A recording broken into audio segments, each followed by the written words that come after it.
پرویز مشرف وہاں چلے گئے جہاں ہم سب کو جانا ہے، وہ منزل جسے کوچ نکارہ بجنے اور لاز چلنے سے پہلے ہر بنجارہ بھلائے رکھتا ہے۔ بے جان بدن کاٹ کے کسی بوسیدہ تختے پر میلی سی چادر میں ہو یا قومی پرچم سے آراستہ آبنوسی تابوت کے اندر خوشبوؤں میں بسے کفن میں لپٹا ہو، دونوں منو مٹی تلے دفن ہو جاتے ہیں۔ آگے کا سفر بڑا کٹھن ہوتا ہے، دنیا کے سب ٹھاٹ باٹ یہیں رہ جاتے ہیں۔ نامہ اعمال کے نیک و بد کی نشاندہی کرنے والے فرشتوں کے لیے کوئی پی سی او جاری نہیں کیا جا سکتا، مرضی کے فیصلوں کے لیے کوئی ارشاد حسن خان تراشا جا سکتا ہے، نہ عبدالحمید ڈوگر۔ قدرت کے دائمی اور لازوال آئین کو کاغذ کا حقیر پرزہ قرار دے کر ہوا میں اڑایا نہیں جا سکتا۔ لک و دک صحرا کے اس نام مہرباں سفر میں نہ سر پر کوئی سائبان ہوتا ہے، نہ سایہ ابر رواں۔ مروب کرنے کے لیے نہ کندھے پہ سنہری پھول ہوتے ہیں، نہ چھاتی پہ رنگا رنگ تمغوں کی قطاریں، نہ سر پر کلائے تفاخر، نہ بغل میں چھڑی۔ نت نئے پینترے سکھانے والا بازیگر، نہ آئین و قانون کو مسخ کرنے والا جدہ کا جادوگر،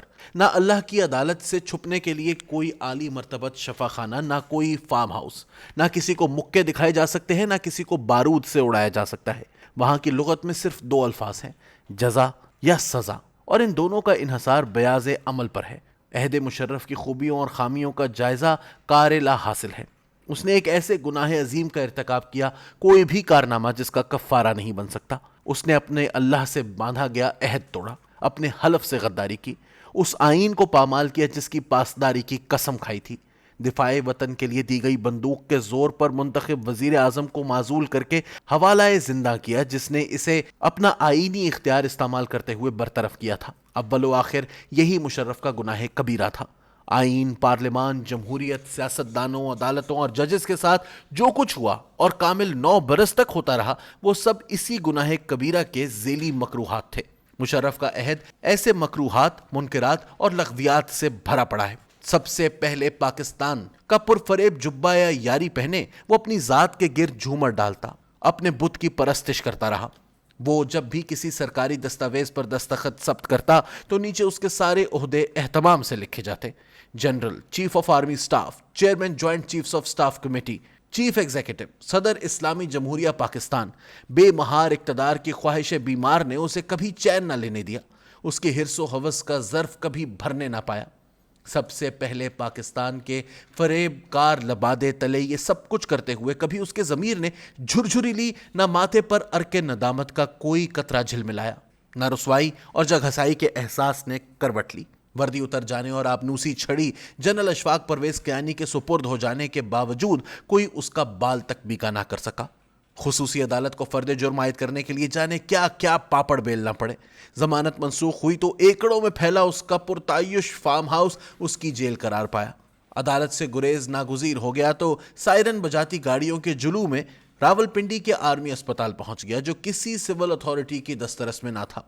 اپنی بیماریاں، اپنے ڈاکٹرز، اپنی لیبارٹریز، اپنے نسخے، اپنے ٹیسٹس، اپنی رپورٹیں، اپنے اعلامیے، نصف درجن مقدمے چلتے رہے۔ کسی عدالت کا کوئی پرواہ نہ اس کے کسی قلعے کی کسی دیوار کے اس طرف جھانک نہ سکا۔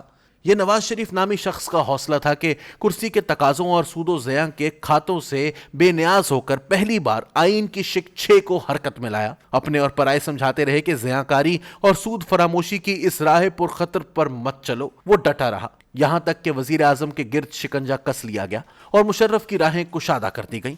اسے موت کی سزا سنائی گئی تو وہ ملکی سرحدوں سے دور اپنے عافیت قدوں میں پہنچ چکا تھا۔ سزائیں بھگتنے کے لیے وزیر اعظم پیچھے رہ گیا، سو آج تک بھگت رہا ہے۔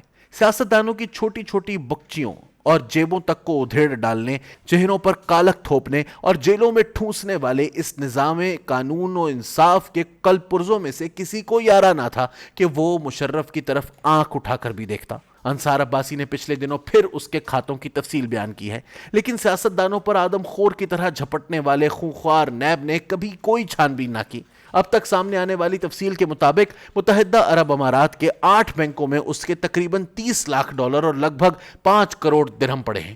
کوئی حساب لگا لے کہ آج کے نرخ پر یہ رقم کتنے ارب روپے بنتی ہے۔ لندن میں نواز شریف سے منسوب ایون فیلڈ سے کہیں زیادہ مہنگے فلیٹ کے علاوہ پاکستان میں جائیدادوں کا وسیع سلسلہ کسی منی ٹریل کا متقاضی نہیں ہے۔ کوئی قدغن نہیں کہ اسے چاہنے والے اس کے لیے دعا کریں، کل کرائیں، سویم منائیں، ماتم کریں، ریفرنس آراستہ کریں، اس کی آخری آرام گاہ کو مقبرے میں بدل کر آستانہ عالیہ کے مجاور بن جائیں، لیکن مشرف کے گناہ عظیم کو آب زمزم کا غسل بھی نہیں دھو سکتا۔ اس نے مارشل لاء کے بعد اپنے پہلے خطاب کا آغاز قومی ترانے سے کیا۔ تقریباً 23.5 برس بعد اس کا تابوت قومی پرچم میں لپیٹ کر قبر میں اتار دیا گیا۔ قومی ترانے سے قومی پرچم تک کی یہ کہانی ہماری بے چہرگی کی بے ننگ و ناموس داستان ہے۔ پارلیمنٹ کے ایوان بالا نے اپنی عصمت طری کرنے والے شخص کے لیے دست دعا اٹھانے سے انکار کر دیا۔ میں نے آیات قرآنی سے مزین ہال میں آویزاں قائد اعظم محمد علی جناح کی تصویر کے لبوں پر دبی دبی سی مسکراہٹ دیکھی۔ یہ صبح کاذب ہی سہی لیکن آفتاب تازہ کی نوید بھی ہے۔ کوئی آمر کچھ بھی کر لے، اس کا اولین گناہ عظیم کبھی معاف نہیں کیا جا سکتا۔